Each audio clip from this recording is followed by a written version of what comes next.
আসসালামু আলাইকুম, সবাই কেমন আছেন? আমি আলহামদুলিল্লাহ অনেক ভালো আছি। তো আপনাদের সাথে চাঁদ রাতের কিছু মুহূর্ত শেয়ার করতে যাচ্ছি।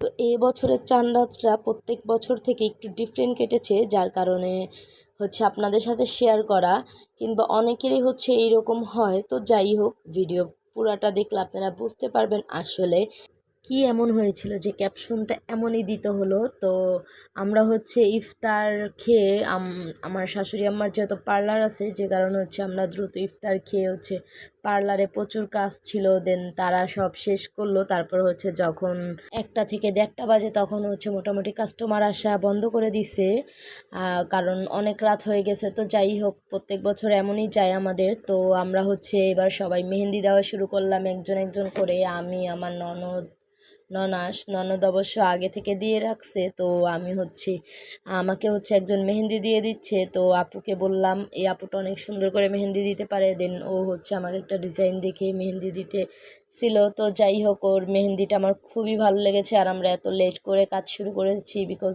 আমরা মার্কেটে যাব 2টা-2:30টার দিকে। দেন এখনই আমরা শুরু করলাম। তো আমরা মেহেন্দি দিলাম, তারপর মেহেন্দির কাজ কাম শেষ।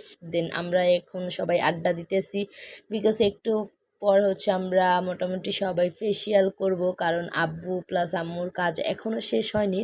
তাদের সব কাজ শেষ হলেই আমরা মার্কেটে যাব, কারণ প্রত্যেক বছর আমার শ্বশুর শাশুড়ি চাঁদ রাত্রের দিন কিছু তাদের কেনাকাটা না থাকলেও তারা মার্কেটে যায়, রাজধানী সুপার মার্কেটে ফুচকা খাওয়ার জন্য। তো যাই হোক, এই ভেবে আমি অনেক কিছুই কেনাকাটা করিনি বিকজ আমি তো জানি তারা চাঁদ রাত্রের দিন যাবে শপিং মলে। তো তাই আমি কিছু কেনাকাটা বাকি রেখেছি। তো আমরা প্রত্যেক বছর 2টা বা 2:30টার দিকে শপিং মলে যাই, যে কারণে এখনও এত সময় হয়নি। তার জন্য আমরা আমাদের সব কাজ শেষ করছি। ওই দিক দিয়ে আম্মুর রান্না বান্না শেষ করতেছে। এই বছরের চাঁদ রাতটা একটু স্পেশাল, সেটা কখনো স্বপ্না আপু এই পর্যন্ত আমি চাঁদ রাত্রে তাকে পাইনি এই বাসায়, প্লাস রিঙ্কু ভাইও। কিন্তু এই বছর 3জন মেম্বার আছে। তো আমরা সবসময় নিজেরা আব্বু আম্মু আমি আর আমার ননদ মার্কেটে যেতাম, কিংবা সারাটা রাত এভাবেই 3জন কাটিয়ে দিতাম। তো এই বছর স্বপ্না আপু, রিঙ্কু ভাই আছে, তো তার জন্য খুবই এক্সাইটেড। অ্যান্ড আমরা সবাই মিলে মার্কেটে যাব।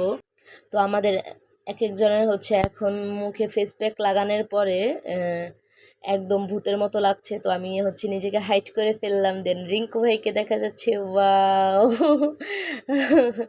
আসলে ভাইয়া দেখলে খুবই রাগ করবে বিকজ আমি আমাকে হাইড করে ফেলছি, কারণ দেখতে একদমই সুন্দর লাগতেছে না। তো আমার দেবরকে দেখে বোঝা যাচ্ছে ছেলেরা মেয়েদের থেকে কম না। তো যাই হোক, আমরা খুব দ্রুত মুখ ধুয়ে রেডি হয়ে ফেললাম, কারণ আমরা চলে যাব। 3:11 বেজে গেছে। তো এখনও আব্বু আসেনি, আমরা মোটামুটি সবাই রেডি। তো আব্বুর জন্য ওয়েট করতেছি, আব্বু আসলেই আমরা চলে যাব। তো আমরা রেডি আমি, আয়াত, ইউনুস, আমরা সবাই বাহিরে হাঁটাহাঁটি করতেছি, যাতে আব্বুকে রাস্তায় দেখলে ডাক দিব। দেন রাস্তার দিকে তাকিয়ে দেখি একদমই ফাঁকা।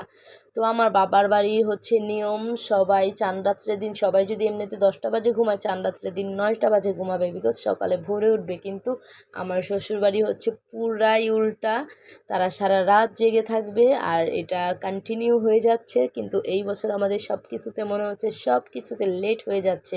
তো যাই হোক, এখন আব্বু আসলো, দেন আমরা এখন রাস্তায় বের হয়েছি। তো আমরা রিক্সার জন্য দাঁড়িয়ে আছি। তো আমরা খুবই দ্রুত 3টা রিক্সা পেলাম, দেন আমরা চলে আসলাম। তো এখানে এসে মনেই হচ্ছে না যে রাত 4টা বাজে, আর কয় ঘন্টা পর ঈদ। মানে এখানে এত জমজমাট, এত পরিমাণ দোকানপাট ছিল, প্লাস মানুষ ছিল। তো আমরা মার্কেটের ভিতরে যেয়ে দেখি ম্যাক্সিমাম দোকান খোলা অ্যান্ড ক্রেতা দিয়ে ভরা। তো যখন আমরা জুতার কালেকশনগুলো দেখতে যাই, একটা জুতাও পছন্দ হচ্ছিল না, আর যেগুলো পছন্দ হচ্ছে সেগুলো সাইজ মিলতেছে না। দেন আমি জুতাই কিনলাম না, আমার হাজব্যান্ডের জন্য যাওয়া একটা কিনছি, একদমই পছন্দ হয়নি। আর আসার আধা ঘন্টার মধ্যে অনেক দোকানপাট বন্ধ করে দিতেছিল, মানে কিছু কেনার মতো অবস্থাই ছিল না। আসলে কোনো বছর আমাদের এইরকম হয় না। তারপর যাই হোক, আব্বু আম্মু তো অনেক রাগ করে ফেলছে যে এত কিছু কেনা বাকি, কিন্তু দোকানও খোলা নাই, তার মধ্যে আমরা কেন এত কিছু কেনা এখনও বাকি রেখেছি।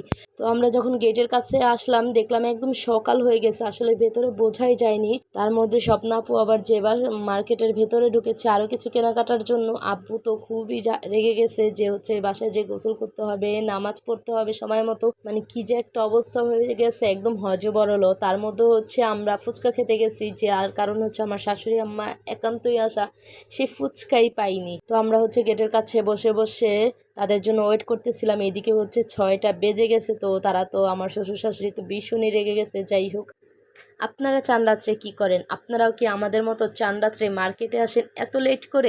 কমেন্টস করে জানাবেন। Thank you.